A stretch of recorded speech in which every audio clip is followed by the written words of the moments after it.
안녕하십니까, 이주원입니다. 캐나다의 커뮤니케이션 학자 마셜 맥루어는 이런 말을 남겼습니다. 우리가 도구를 만들고 그 다음에는 도구가 우리를 만든다. 인공지능이 빠르게 확산되고 있는 지금 이 말이 더 크게 다가옵니다. AI는 이제 단순히 새로운 기술로 머무르지 않고 기업의 전략이 되고 산업의 변화가 되고 우리의 일하는 방식과 판단 기준까지 바꾸고 있습니다. 중요한 건 AI를 얼마나 많이 쓰느냐보다 그 기술이 우리의 현실을 어떻게 바꾸고 있는지 제대로 살펴보는 일일 겁니다. 4월 7일 화요일 AI 톡톡 지금 시작합니다.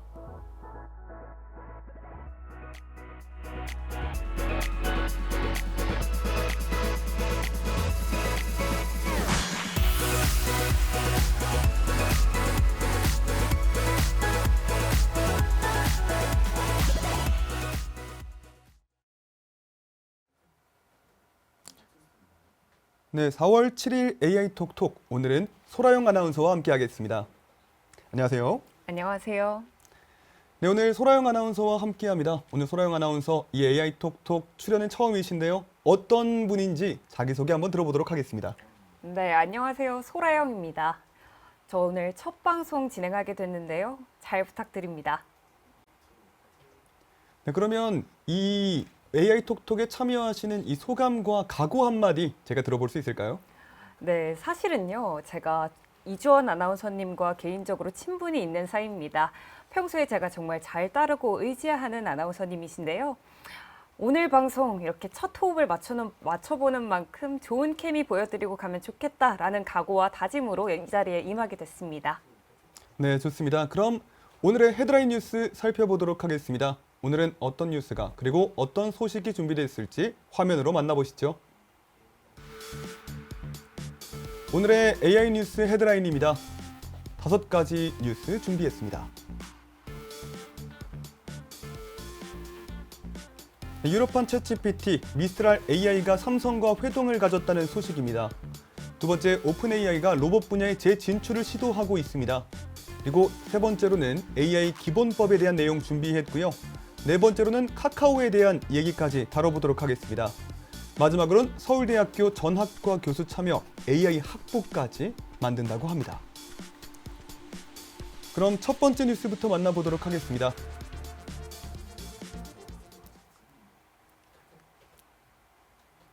요즘 인공지능 경쟁이 미국과 중국 중심으로 치열하게 펼쳐지고 있는데요.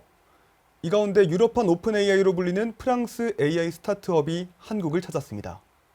바로 미스트랄 AI인데요. 이 회사가 삼성전자 사업장을 방문해서 AI 반도체 협력 방안을 논의했다고 합니다. 유럽 AI 기업이 왜 삼성전자를 찾았는지, 또 글로벌 AI 경쟁 속에서 어떤 의미가 있는지 소라영 아나운서와 함께 살펴보도록 하겠습니다. 네, 먼저 궁금한 게 있습니다. 이 미스트랄 AI, 아직은 이름이 낯선 분들도 있을 것 같은데요. 어떤 회사인가요? 네, 미스트랄 AI는 2013년에 설립된 프랑스 인공지능 스타트업입니다. 구글 딥마인드와 메타 출신 연구자들이 창업한 회사로 설립된 지 불과 2년 정도밖에 되지 않았지만 이미 유럽에서 가장 주목받는 AI 기업으로 떠올랐습니다. 대표적으로 이 회사는 GPT-4 수준 성능을 갖춘 대형 언어 모델 미스트랄 라지를 공개하면서 큰 주목을 받았습니다. 또 이를 기반으로 만든 챗봇 르샤를 출시하면서 유럽에서도 챗GPT와 경쟁할 수 있는 AI 생태계를 만들고 있다는 평가를 받고 있습니다. 이 같은 기술력을 인정받으면서 미스트랄 AI는 설립 2년 만에 기업 가치 약 20조 원 수준까지 성장했습니다. 그렇다면 이런 유럽 AI 기업이 왜 한국까지 와서 삼성전자를 찾은 거죠? 네, 핵심 이유는 바로 반도체입니다. AI 모델을 학습시키고 운영하려면 엄청난 양의 연산 능력이 필요한데요. 이 과정에서 사용되는 것이 바로 GPU 같은 AI 연산 칩, 그리고 그 옆에서 데이터를 처리하는 고성능 메모리 반도체입니다. 특히 최근 AI 시장에서는 HBM 같은 고성능 메모리 확보 경쟁이 매우 치열해졌는데요. 이 때문에 글로벌 빅테크 기업들도 반도체 공급망 확보에 직접 나서고 있다고 합니다. 미스트랄 AI 역시 안정적인 반도체 확보를 위해 세계 최대 메모리 기업 중 하나인 삼성전자와 협력 가능성을 논의한 것으로 풀이되고 있습니다. 네, 단순히 반도체 협력만의 문제는 아닌 것 같습니다. 유럽이 자체 AI 생태계를 만들려는 움직임도 있다면서요. 네, 맞습니다. 현재 글로벌 AI 시장은 사실상 미국 기업과 중국 기업 중심으로 돌아가고 있습니다. 대표적으로 오픈 AI, 구글, 메타와 같은 기업들이 시장을 주도하고 있는데요. 유럽에서는 이런 상황을 두고 기술 의존도가 너무 높다라는 평가를 받고 있습니다. 그래서 등장한 개념이 바로 소버린 AI, 즉 기술 주권 AI입니다. 쉽게 말해서 유럽의 AI는 유럽 기술로 만들자라는 전략입니다. 미스트랄 AI는 바로 이 유럽 AI 독립 전략의 핵심 기업으로 평가받고 있습니다. 그럼 실제로 이 미스트랄 AI가 대규모 AI 인프라도 만들고 있다고 하죠. 네, 그렇습니다. 현재 미스트랄 AI는요, 프랑스 파리 인근에 대형 AI 데이터 센터를 건설하고 있습니다. 이 시설에는 엔비디아 최신 GPU가 약 14,000개나 들어갈 예정인데요. 또 초기 전력 규모만 해도 약 44메가와트 수준이라고 합니다. 이는 AI 모델을 학습시키고 운영하기 위한 초대형 컴퓨팅 인프라입니다. 미스트랄 AI는 여기서 멈추지 않고 내년까지 유럽 전역에서 약 200메가와트 규모의 AI 인프라를 구축하겠다는 계획을 세우고 있습니다. 이 과정에서 대규모 고성능 메모리 반도체가 필요하기 때문에 삼성전자와의 협력 가능성이 더욱더 주목받고 있습니다. 그럼 앞으로 이 협력이 더 확대될 가능성도 있을까요? 네, 업계에서는 몇 가지 가능성을 두고 바라보고 있는데요. 첫 번째는 AI 메모리 공급 협력입니다. 삼성전자가 미스트랄 AI 데이터 센터에 들어갈 고성능 메모리를 공급할 가능성이 있습니다. 두 번째는 AI 반도체 생산 협력입니다.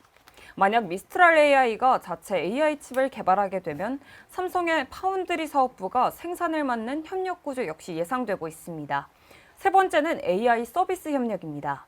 예를 들어 미스트랄의 AI 챗봇이 향후 갤럭시의 스마트폰 AI 서비스에 활용될 가능성 역시 거론되고 있습니다. 네, AI 경쟁이 단순히 소프트웨어를 넘어서 반도체와 인프라 경쟁으로 확대되고 있습니다. 유럽의 AI 스타트업과 한국의 반도체 기업이 손을 잡을 가능성, 앞으로 글로벌 AI 시장에서 어떤 새로운 협력 모델이 등장할지 주목됩니다. 네, 이제 두 번째 뉴스도 만나보도록 하겠습니다. 화면으로 확인해 보시죠. 네, 오픈 AI가 로봇 분야에 재진출을 시도했다는 소식입니다. 한번 뉴스로 만나보시겠습니다. 챗GPT를 개발한 인공지능 기업 오픈 AI가 이번에는 로봇 분야 진출을 준비하고 있는 것으로 전해졌습니다. 미국 샌프란시스코 인근의 대형 시설을 임대하며 로봇 연구소 설립 가능성이 제기되고 있는데요. AI 기업들의 경쟁이 이제는 로봇 기술로까지 확대되는 모습입니다. 먼저 이번 소식의 핵심부터 짚어보겠습니다. 네, 오픈 AI가 새로 확보한 시설이 어떤 곳인지 궁금합니다. 규모나 특징은 어떤가요? 네, 오픈 AI는 최근 샌프란시스코만 동쪽 리치먼드 지역에 약 20만 제곱피트 규모의 시설을 임대했습니다. 대형 공장에 가까운 규모로 로봇 실험이나 대형 연구가 가능한 공간으로 평가되고 있습니다. 특히 이 시설은 14,000A 이상의 전력을 사용할 수 있는 구조로 알려졌습니다. 일반 산업시설이 보통 200에서 4,000A 수준이라는 점을 고려하면 훨씬 큰 전력 규모인데요. 핵심은 단순한 사무실이 아니라 대형 연구 실험 시설이라는 점입니다. 그럼 이처럼 이 전력 사용량이 큰 시설을 확보한 이유가 무엇인지도 궁금한데요. 로봇 연구와 좀 관련이 있는 부분인가요? 네, 맞습니다. 확실히 로봇 연구는 일반적인 소프트웨어 개발과 달리 대형 장비와 실험 환경이 필요해 전력 사용량이 굉장히 높은 분야입니다. 예를 들어 AI 학습용 대형 서버, 로봇 센서와 제어 시스템, 실제 로봇을 움직이면서 테스트하는 실험 장비 모두 많은 전력을 필요로 합니다. 실제로 오픈 AI는 이 지역에 로봇 연구소를 설립할 계획을 내부적으로 직원들에게 알린 것으로 전해졌습니다.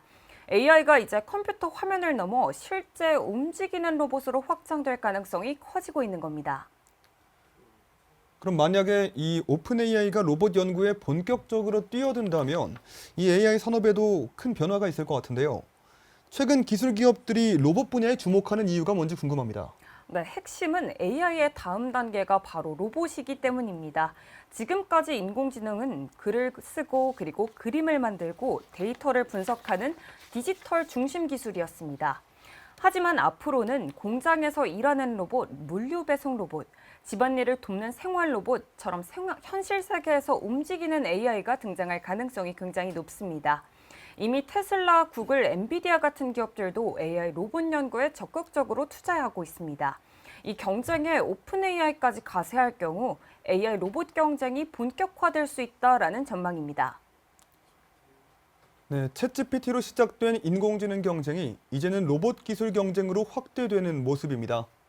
AI와 로봇이 결합할 경우 산업뿐 아니라 우리의 일상에도 큰 변화를 가져올 것으로 예상됩니다. 네, 이제 세 번째 뉴스도 만나보도록 하겠습니다. 화면으로 확인해 보시죠. 네, 다음은 AI 기본법에 대한 이야기입니다. 현장의 혼선이 여전하다고 하는데요. 어떤 내용인지 확인해 보시죠. 인공지능 기술이 빠르게 확산되면서 이를 관리하기 위한 AI 기본법도 시행된 지 약 2달이 지났습니다. 하지만 기업 현장에서는 여전히 어디까지가 법 적용 대상인지 또 AI를 사용했다는 사실을 언제 표시해야 하는지를 두고 혼란이 이어지고 있습니다.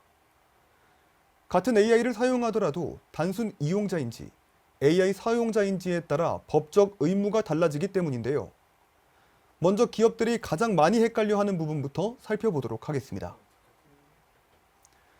네, 기업들이 가장 많이 헷갈려하는 부분들이 바로 이 AI 사업자인지 단순 이용자인지라고 하는데요. 이 두 개의 차이가 무엇인지 궁금합니다. 네, AI 기본법에서는 기업을 크게 AI 사업자와 AI 이용자로 구분합니다.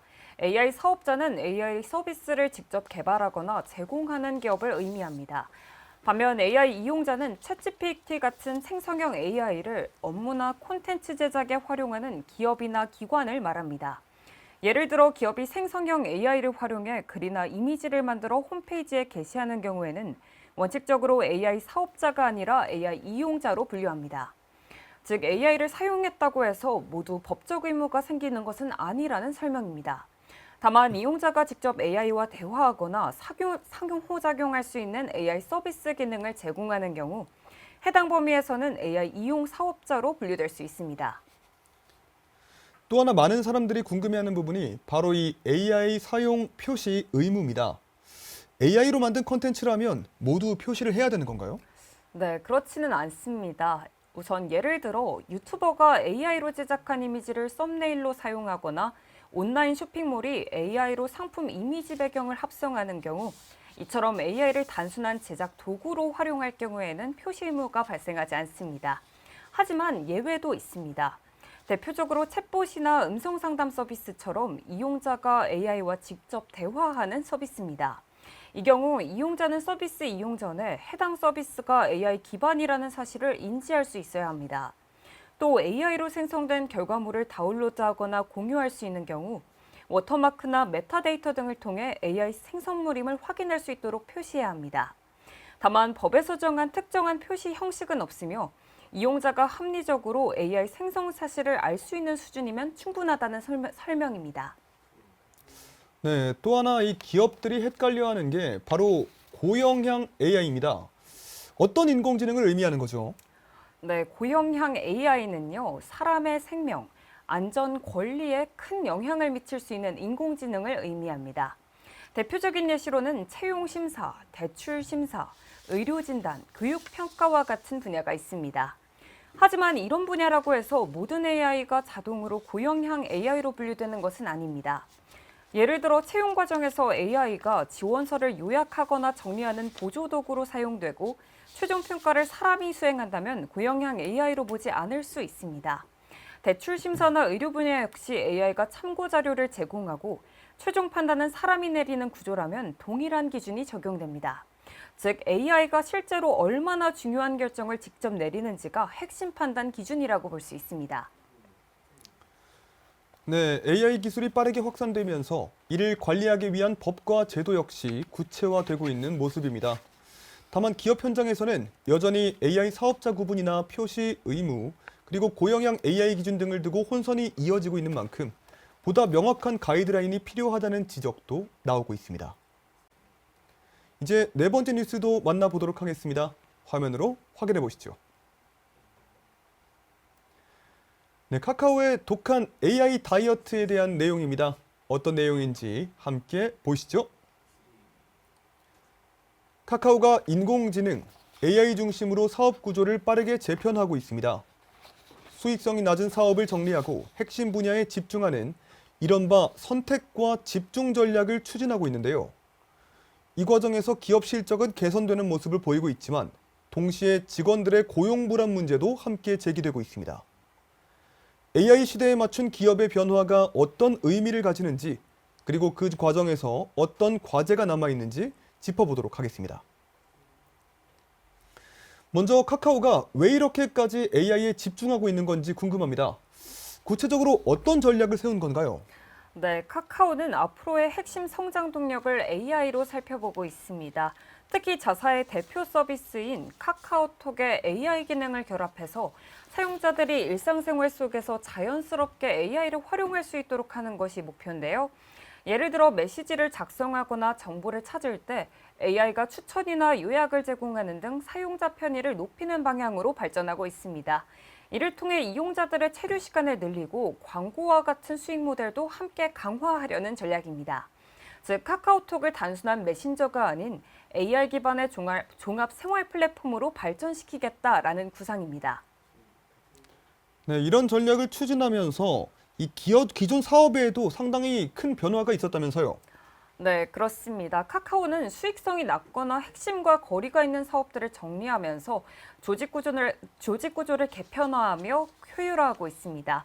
게임 사업 일부 지분을 매각해서 자금을 확보했다라고 전해지고 있고요.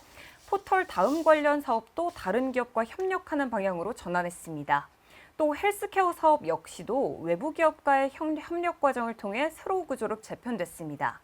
이처럼 비핵심 사업을 줄여 확보한 자원과 인력을 AI 분야에 집중 투자하려는 전략으로 볼 수 있겠습니다. 결과적으로 기업의 체질을 개선하고 장기적인 경쟁력을 확보하려는 움직임이다라고 볼 수 있습니다. 그렇다면 이런 변화가 실제 성과로도 이어지는 건가요? 네, 카카오는 창사 이후 처음으로 연매출 8조 원을 돌파하면서 역대 최고 실적을 기록했습니다. 시장에서는 불필요한 사업을 정리하고 효율성을 높인 점을 굉장히 긍정적으로 평가하고 있는데요. 다만 내부 상황은 다소 복잡합니다. 사업 정리 과정에서 일부 직원들은 고용 안정에 대한 불안감을 느끼고 있고요. 노조 역시 구조 조정에 대한 우려를 강하게 제기하고 있습니다. 특히 변화의 부담이 직원들에게 집중되고 있다라는 지적도 나오고 있습니다. 즉, 외부에서는 성과가 인정되고 있긴 하지만 내부에서는 갈등과 긴장이 동시에 존재하는 상황입니다. 네, 카카오는 AI 중심 전략을 통해서 미래의 성장 기반을 마련하고 있지만 이런 해결해야 될 과제도 적지 않아 보입니다. 네, 그렇습니다. 앞으로 카카오가 지속적인 성장을 이어가기 위해서는 AI 사업의 성공뿐만 아니라 이렇게 직원들의 고용 안정과 내부 신뢰를 함께 확보하는 것이 중요한 것으로 보입니다. 기업의 경쟁력 강화와 구성원의 안정 사이에서 균형을 어떻게 맞출지가 중요한 관건이 될 것으로 보입니다. AI 시대를 맞아 빠르게 변화하고 있는 카카오. 그 선택이 어떤 결과로 이어질지 앞으로의 행보가 주목됩니다. 네, 다음 뉴스 만나보도록 하겠습니다. 서울대학교 전학과 교수 참여 AI 학부 만든다. 어떤 내용인지 뉴스로 함께 살펴보시죠. 인공지능, AI 기술이 빠르게 발전하면서 대학 교육도 큰 변화를 맞이하고 있습니다. 특히 서울대학교가 교육과 연구, 행정 전반을 AI 중심으로 재편하겠다는 계획을 발표해 주목을 받고 있는데요. 단순한 기술 도입을 넘어 학문 구조와 학습 방식까지 바꾸겠다는 점에서 의미가 크다는 평가입니다. 학문 간 경계를 넘는 새로운 교육 방식과 대형 AI 교육기관 설립까지 추진되고 있는 가운데 그 구체적인 내용 함께 살펴보시겠습니다. 먼저 이 서울대학교가 추진하고 있는 AI 중심 교육 전략, 이 구체적으로 어떤 내용인지 궁금합니다. 네, 서울대는 이렇게 학과의 경계를 넘는 AI 스타트 학부대학을 신설할 계획입니다. 이는 인문학과 공학 등 다양한 분야를 결합해 AI를 활용하는 융합형 교육을 강화하기 위한 건데요. 특히 AI 더하기 X 교육과정을 통해 문과와 이과를 구분하지 않고 여러 분야를 함께 배우며 AI를 활용하는 능력을 키우는 데 초점을 맞추고 있습니다. 또 학생들이 스스로 전공을 설계할 수 있도록 지원하는 체계도 마련될 예정이고요. 즉 단순히 지식을 배우는 것을 넘어 다양한 분야에서 AI를 활용할 수 있는 인재를 키우겠다라는 전략으로 보여지고 있습니다. 네, 교육 방식 자체도 많이 바뀐다고 들었습니다. 네, 그렇습니다. 서울대는 학생과 교수가 AI에게 던지는 질문을 저장하고 축적하는 질문 은행을 구축할 계획에 있습니다. 이를 통해 질문 자체를 굉장히 중요한 학습 자산으로 바라보고 있고요. 좋은 질문을 만드는 능력을 키우겠다라는 것을 보여주고 있습니다. 또 교수 한 명이 지식을 전달하는 기존 방식에서 벗어나서 교수와 학생이 함께 토론하고 배우는 공동체형 학습이 강화됩니다. 이 과정에서 교수들끼리도 교육 방법을 공유하면서 더 효과적인 수업을 만들어갈 계획에 있습니다. 즉 AI 시대에는 이렇게 단순한 암기보다는 사고력과 질문 능력이 더 중요하다는 점이 강조되고 있습니다. 그럼 이와 함께 이 AI 교육 환경도 크게 확대된다고요? 네, 서울대는 이미 수천 개의 AI 관련 강의들과 수많은 연구 인력을 확보하면서 기반을 다져왔습니다. 여기에 더해 대형 데이터 센터도 구축하고 있고요. AI 연구 환경을 지속적으로 확장하고 있는데요. 특히 내년에는 200명 이상의 학생을 선발하는 대형 AI 대학원이 새롭게 개원할 예정이라고 합니다. 또 캠퍼스 내에 AI 융합관도 건설될 계획이고요. 여기에서 교육과 연구를 동시에 강화할 수 있는 환경이 마련될 거다라고 보여지고 있다고 합니다. 이를 통해 AI 분야에서 세계적인 경쟁력을 갖춘 인재를 양성해내겠다라는 강한 포부를 보여주고 있습니다. 네, 듣고 보니까 이 서울대학교의 이런 변화는 단순한 학과 개편을 넘어서 이 대학 전체의 이 구조를 바꾸려는 시도로도 보입니다. 네, 그렇습니다. 앞으로 대학 교육은 AI를 중심으로 빠르게 변화할 것으로 예상되고 있고요. 서울대의 이번 시도는 그 흐름을 보여주는 대표적인 사례로 평가되고 있습니다. 다만 새로운 교육 방식이 실제로 어떤 성과를 낼지 또 학생들이 얼마나 잘 적응할 수 있을지도 굉장히 중요한 과제로 남아 있습니다. AI 시대를 맞아서 대학 교육의 방향도 크게 달라지고 있습니다. 서울대학교의 변화가 앞으로 어떤 변화로 이어질지 이것이 주목됩니다. 네, 이제 다시 한번 오늘의 뉴스 헤드라인 살펴보도록 하겠습니다.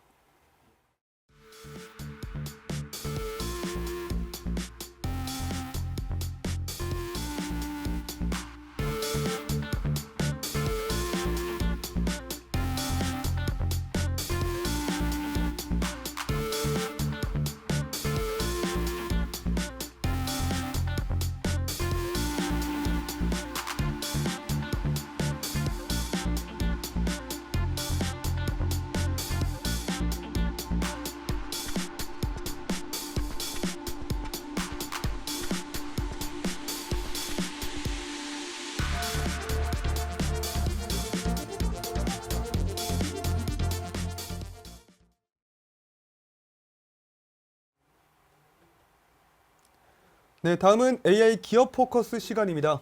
오늘 살펴볼 기업은 인공지능 플랫폼과 음성기술, 자율주행 분야까지 사업 영역을 넓혀가고 있는 마음 AI입니다. 국내 AI 산업에서 어떤 기술력과 가능성을 보여주고 있는지 함께 들여다보겠습니다. 화면으로 만나보시죠. 자, 오늘 우리가 제대로 한번 파헤쳐 볼 기업, 바로 마음 AI입니다. 국내 AI 업계에서 이제는 빼놓을 수 없는 이름이 됐죠. 근데 이 회사 최근에 아주 흥미로운 변화가 있었어요. 이름부터 싹 바꿨거든요. 바로 여기서부터 한번 이야기를 풀어가 보죠. 아마 마인즈랩 이 이름이 더 익숙하신 분들도 꽤 계실 거예요. 맞습니다. 이 회사의 옛날 이름이죠. 그런데 최근에 마음 AI라는 이름으로 뭐랄까 완전히 새 옷을 입었습니다. 훨씬 더 직관적이고 뭔가 딱 와닿지 않나요? 근데 이게 그냥 이름만 예쁘게 바꾼 걸까요? 아니면 우리 회사는 앞으로 이런 길을 갈 겁니다 하고 선언하는 일종의 출사표 같은 걸까요? 오늘 저랑 같이 쭉 따라오시면 그 답이 보이실 겁니다. 자, 그럼 도대체 마음 AI가 어떤 회사인지 그 뿌리부터 한번 파고 들어가 보죠. 모든 시작이 있잖아요. 이 회사가 어떻게 커왔는지 그 발자취를 보면 지금의 모습이 훨씬 더 선명하게 보이거든요. 2014년에 마인즈랩이라는 이름으로 시작한 스타트업이었어요. 그런데 이 타임라인 진짜 대단하지 않아요? 딱 7년 만인 2021년에 코스닥에 상장을 합니다. 와, 이 속도 좀 보세요. 엄청나죠? 그리고 2023년 드디어 지금의 마음 AI라는 이름으로 자신들의 정체성을 확실하게 굳힌 거죠. 그러니까 이 짧은 시간 안에 기술력, 그리고 우리 기술이 시장에서 먹힌다는 것까지 다 증명해낸 겁니다. 아니, 그럼 이렇게 빨리 성장할 수 있었던 비결이 뭘까요? 그 엔진이 뭐냐는 거죠. 마음 AI의 심장, 그 중심에는요, 아주 강력한 세 개의 파운데이션 모델이라는 게 딱 버티고 있습니다. 자, 하나씩 한번 까보겠습니다. 첫 번째 엔진은 MALR이라는 언어 모델입니다. 쉽게 말해서 기업들만을 위한 맞춤형 거대 언어 모델, LLM인 거죠. 근데 여기서 제일 중요한 키워드가 뭐냐면 바로 온프레미스예요. 이게 무슨 뜻이냐면 인터넷으로 쓰는 게 아니라 아예 회사 서버 안에 직접 프로그램을 설치해 준다는 겁니다. 이게 왜 그렇게 중요할까요? 네, 바로 보안이죠. 우리 회사 기밀 데이터가 바깥으로 셀 틈이 아예 없는 거예요. 금융사나 공공기관들이 왜 이걸 쓰려고 하는지 이제 딱 감이 오시죠? 두 번째는 수다라는 오디오 모델입니다. 이름 재밌죠? 말 그대로 AI한테 수다 떠는 능력을 주는 거예요. 근데 이게 그냥 말 알아듣고 딱딱하게 대답하는 수준이 아니에요. 듣고 생각하고 심지어 감정까지 실어서 말하는 이 모든 과정이 정말 실시간으로 아주 매끄럽게 이어진다는 거죠. 우리가 요즘 매장 키오스크 같은 데서 말로 주문하잖아요. 네, 바로 그 뒤에 이 수다가 있는 겁니다. 자, 그리고 마지막 세 번째. 이건 제가 개인적으로 제일 흥미롭게 보는 기술인데 바로 ORV입니다.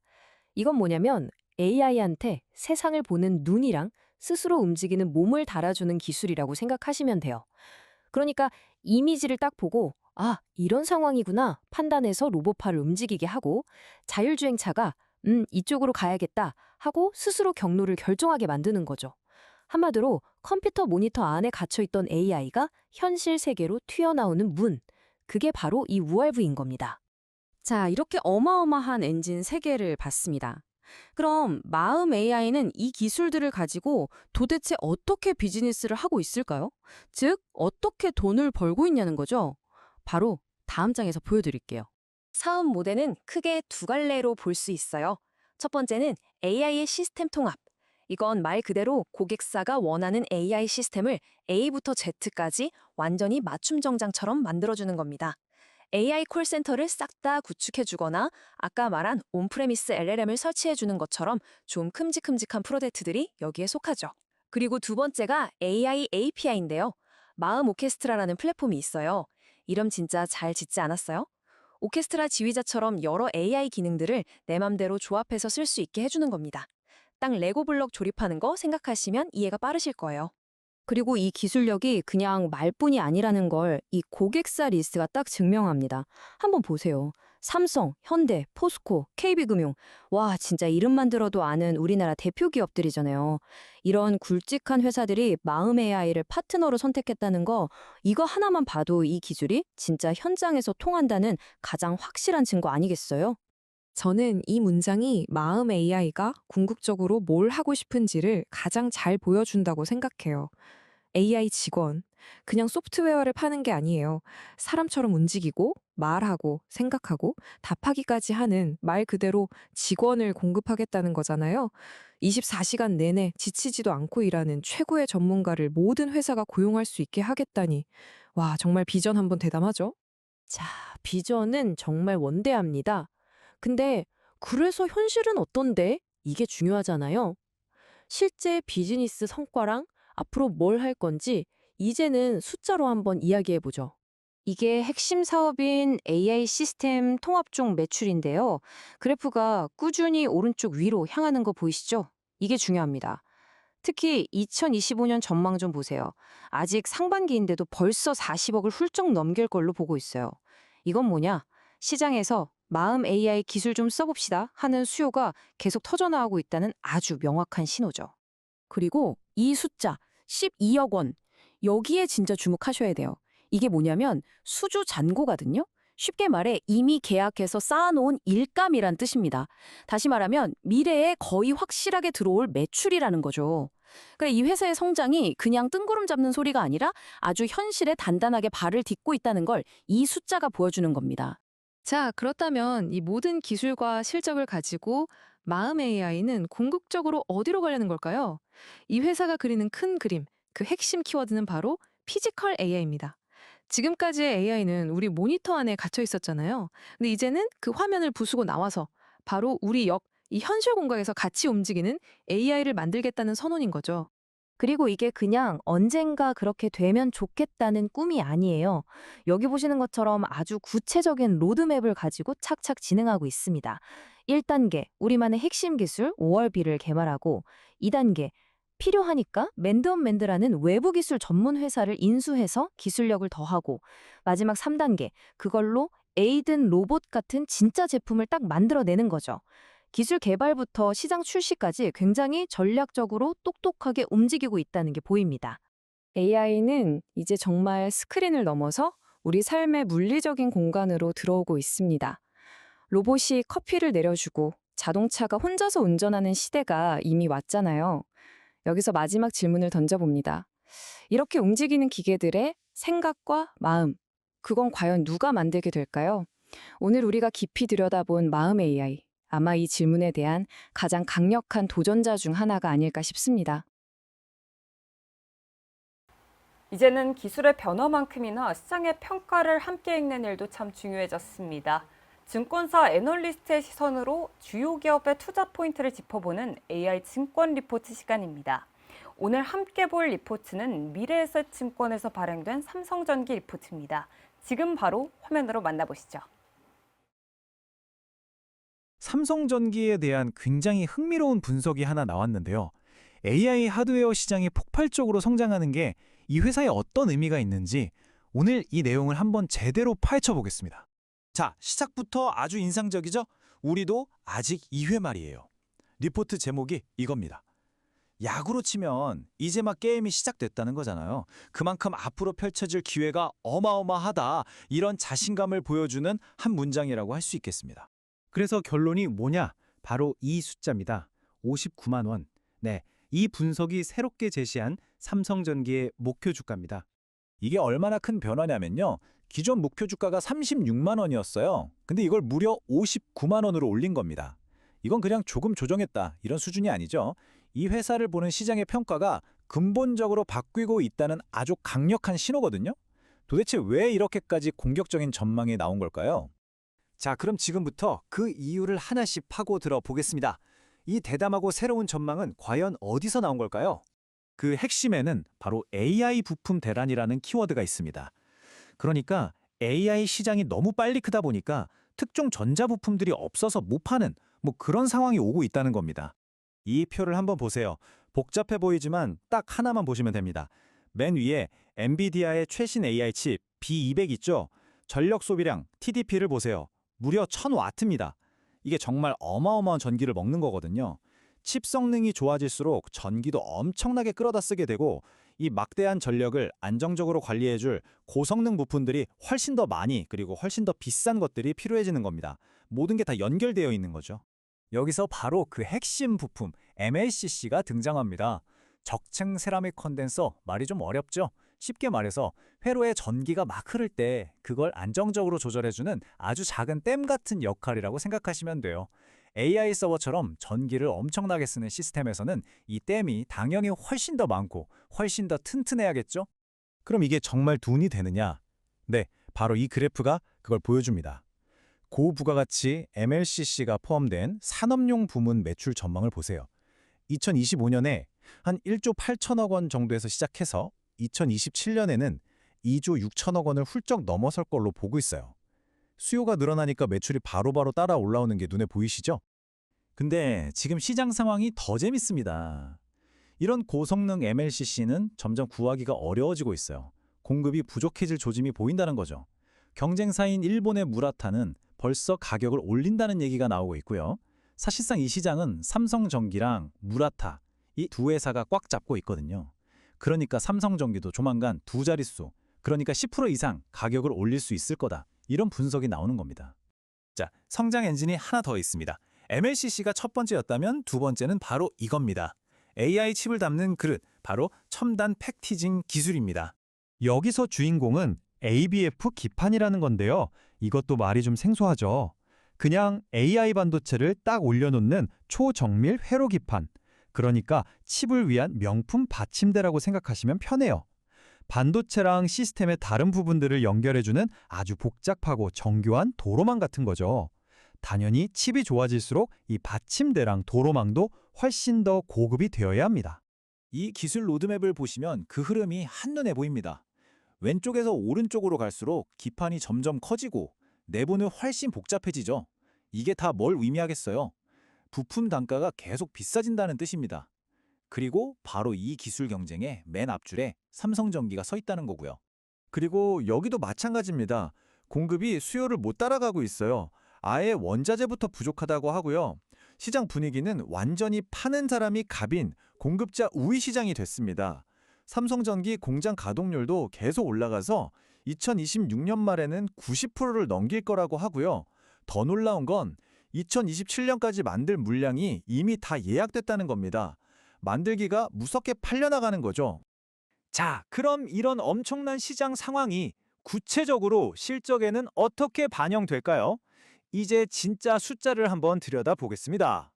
2026년 실적 전망치가 어떻게 바뀌었는지 한번 보세요. 기존 전망치보다 영업이익은 15%, 주당 순이익은 거의 12%나 올려잡았어요. 시장의 눈높이가 이 정도로 크게 달라졌다는 걸 보여주는 아주 확실한 증거입니다. 근데 이게 다가 아닙니다. 더 놀라운 건 장기 전망인데요. 2028년까지 영업이익이 연평균 50%씩 성장할 거라는 예측이에요. 50%? 이건 그냥 한 해 반짝 좋다는 게 아니라 AI가 만들어내는 완전히 새로운 성장 시대가 열렸다는 의미로 해석할 수 있습니다. 자, 이제 마지막 퍼즐 조각입니다. 이렇게 좋아진 실적 전망이 어떻게 59만 원이라는 높은 목표 주가로 연결되는지 그 계산법을 한번 살펴보겠습니다. 목표 주가 계산, 사실 원리는 간단해요. 회사가 앞으로 벌어들일 주당 순이익에다가 시장이 이 회사에 얼마나 기대를 거는지 보여주는 배수, 즉 멀티플을 곱하는 겁니다. 이 리포트에서는 앞으로 1년 동안 벌어들일 주당 순이익을 약 16,000원으로 보고 여기에 36을 빼라는 배수를 곱해서 59만 원이라는 숫자가 나온 거죠.